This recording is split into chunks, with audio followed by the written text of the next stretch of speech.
Médicales, on les remarque moins. Pourtant, le rôle de ces femmes de ménage est essentiel pour limiter la propagation du virus. Je mets mon masque FFP2 parce qu'on rentre dans une zone Covid. Bonjour. Julie désinfecte chaque jour les parties communes de l'établissement, mais aussi les chambres des malades. Je me sens utile parce que j'aide le bien-être des patients. J'y suis pour quelque chose. Si je nettoie pas leur chambre, qui le fera? La mobilisation des femmes s'étend bien au-delà du monde médical, comme dans les bureaux des entreprises, où elles sont nombreuses à venir faire un ménage approfondi pour la sécurité des employés. Alors que de nombreux Français sont eux en télétravail, la présence des caissières de supermarchés est indispensable. Elles servent, chaque semaine, des milliers de clients potentiellement porteurs du virus. On sait qu'on va un peu au front et que c'est nécessaire d'y aller. On ne va pas rester à la maison alors qu'on a besoin de nous. Derrière son rideau en plastique, Sakoba prend place à sa caisse. La gratitude de certains clients lui donne le courage de venir travailler.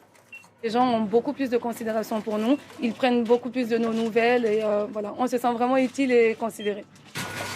Comme les autres femmes qui exercent en ce moment des métiers à risque, Sakoba espère que la reconnaissance des Français envers leur profession s'étendra au-delà de la pandémie de coronavirus. Quel est le point commun entre Taïwan, la Nouvelle-Zélande ou encore l'Allemagne? Ces pays sont dirigés par des femmes et la pandémie du Covid-19 y semble mieux maîtrisée qu'ailleurs. Y a-t-il une corrélation? Qu'est-ce qu'un bon dirigeant? Écoutez la réponse de la première ministre islandaise. Les dirigeants qui écoutent les scientifiques et prennent des décisions transparentes face au coronavirus s'en sortent bien. Je pense que c'est très important lors de pandémies comme celle-ci d'être ouvert. En Islande, nous sommes une démocratie ouverte. Nous suivons ces règles. Nous ne nous battons pas juste contre le virus, nous respectons les règles d'une démocratie. Les femmes gouverneraient-elles mieux face au coronavirus? À travers le monde, la presse s'est emparée du sujet. Nous faisons le point avec Courrier International, notre partenaire. Ingrid Terwad, bonjour, merci beaucoup d'être avec nous.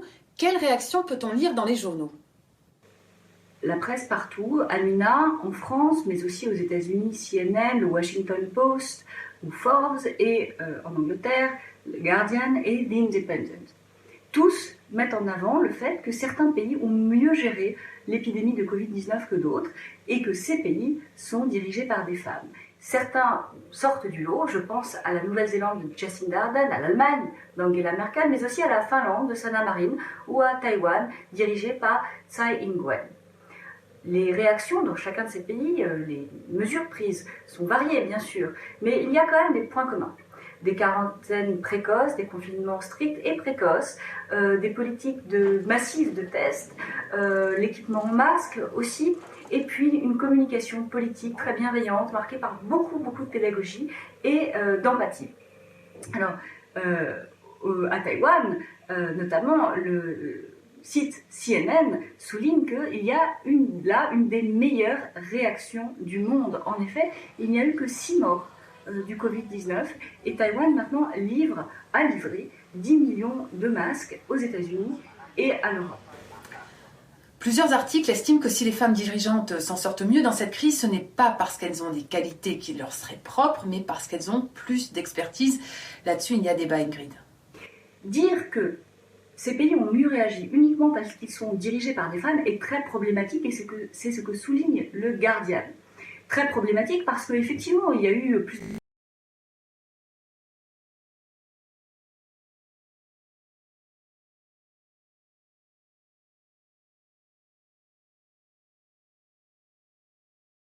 n'est pas le cas.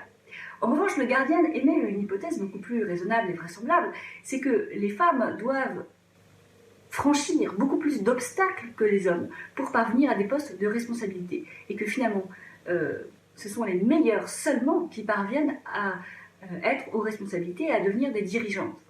D'ailleurs, The Atlantic souligne que l'Allemagne est dirigée par la scientifique en chef Merkel. Angela Merkel a un doctorat de physique quantique et avait, avant d'avoir une carrière politique, une carrière de chercheuse.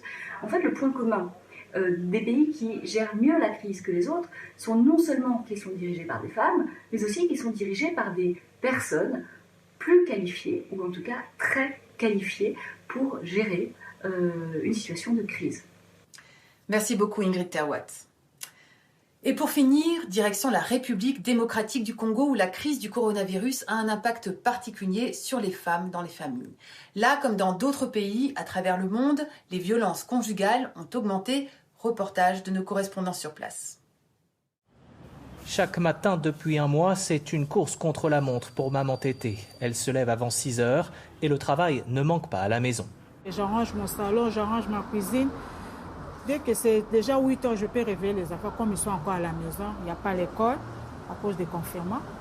Comme de nombreuses femmes en RDC, maman Tété assure seule la quasi-totalité des tâches domestiques, auxquelles s'ajoute désormais la charge des enfants à plein temps. Une responsabilité difficile à assumer, car faute de temps, maman Tété n'arrive plus à jongler entre son travail à la maison et son activité de vendeuse à domicile. Comme il y a confinement, les gens ne travaillent pas bien. Bon, il n'y a pas moyen de faire tout ce commerce-là. Il n'y a pas moyen de se déplacer. On est coincé à la maison. Pour certaines femmes, le confinement peut aussi virer au cauchemar. Sylvie, qui a souhaité rester anonyme, subit les violences de son mari depuis 10 ans. Ici, c'était avec le rasoir. Et ça, la bouteille de Primus. Avec la proclamation de l'état d'urgence le mois dernier, la situation s'est aggravée. Elle se retrouve enfermée toute la journée avec son agresseur.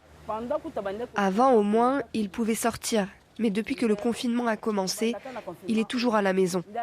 Alors il me bat et il me viole encore plus souvent. Sa seule distraction, c'est mon corps. Si je refuse, il me menace avec la machette. En RDC, la situation des femmes pendant l'état d'urgence inquiète. La députée Christelle Vwanga dénonce notamment la hausse des violences sur les mineurs. L'état d'urgence est certes sanitaire, mais la justice reste et les infractions restent. Lorsqu'on viole, lorsqu'on frappe, ce n'est pas un pardon d'office.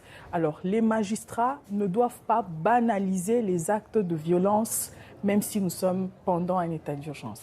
Malgré l'inquiétude des associations, le Parlement congolais a approuvé la prolongation de l'état d'urgence sanitaire pour une durée de 15 jours. Voilà, c'est la fin de ce numéro spécial d'Actuel. Dans une prochaine édition, nous nous intéresserons tout particulièrement au partage des tâches domestiques. En temps normal, les femmes en font plus que les hommes et ça semble s'aggraver avec le confinement à travers le monde. Comment ça se passe chez vous? Envoyez-nous vos vidéos sur nos réseaux sociaux. Merci à toutes et à tous d'avoir été avec nous. À très vite.